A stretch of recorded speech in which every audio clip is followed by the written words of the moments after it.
Ayo. Pull. Oh. Ya.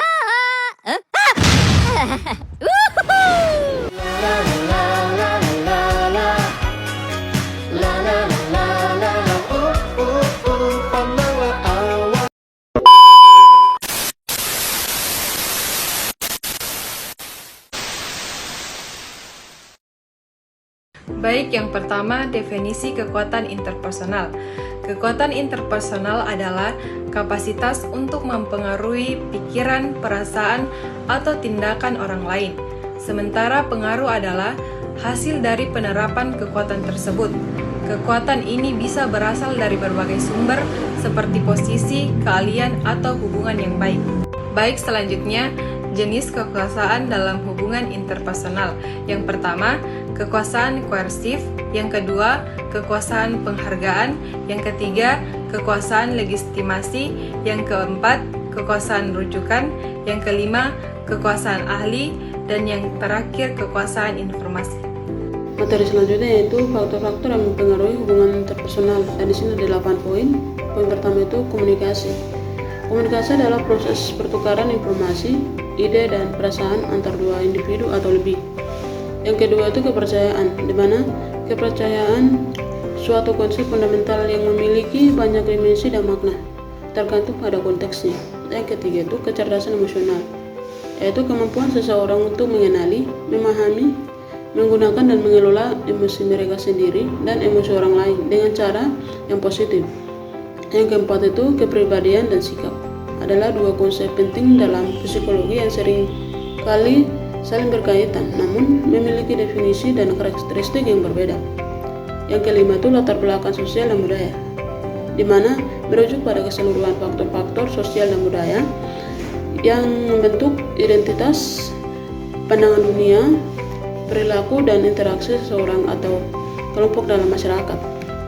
Yang keenam itu pengalaman masa lalu, adalah frasa yang membuka berbagai kemungkinan definisi tergantung pada konteks di mana ia digunakan. Yang ketujuh itu lingkungan dan situasi, adalah dua konsep yang sering digunakan secara bergantian, namun sebenarnya memiliki perbedaan penting dalam konteks dan cakupannya. Yang kedelapan itu kepentingan bersama, yaitu suatu yang memberikan keuntungan atau nilai bagi semua pihak yang terlibat. Sedangkan tujuan bersama itu hasil akhir atau kondisi yang ingin dicapai secara kolektif oleh semua pihak. Selanjutnya, keterampilan interpersonal.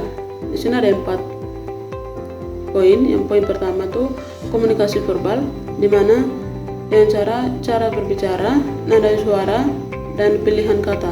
Yang kedua itu komunikasi non verbal, yaitu bahasa tubuh, ekspresi wajah, kontak mata. Yang ketiga itu keterampilan mendengarkan aktif, yaitu memahami pesan yang disampaikan orang lain. Yang keempat itu keterampilan berempati, yaitu memahami perasaan orang lain. Baik, selanjutnya itu strategi pengaruh interpersonal. Strategi ini dibagi menjadi 3 bagian, yaitu yang pertama, strategi asertif, menyampaikan kebutuhan dan keinginan secara jelas dan tegas. Yang kedua, yaitu strategi kooperatif, bekerja sama untuk mencapai tujuan bersama. Yang ketiga, yaitu strategi manipulatif, mempengaruhi orang lain dengan cara yang tidak jujur dan terselubung. Adapun kesimpulan dari hasil presentasi kami yaitu interpersonal power and influence adalah kemampuan untuk mempengaruhi orang lain dalam hubungan sosial. Pengaruh yang efektif bergantung pada komunikasi, kepercayaan, dan pemilihan jenis kekuasaan yang tepat. Jika digunakan secara positif dan etis, kekuasaan interpersonal dapat memperkuat hubungan, meningkatkan kerjasama, dan membantu mencapai tujuan bersama.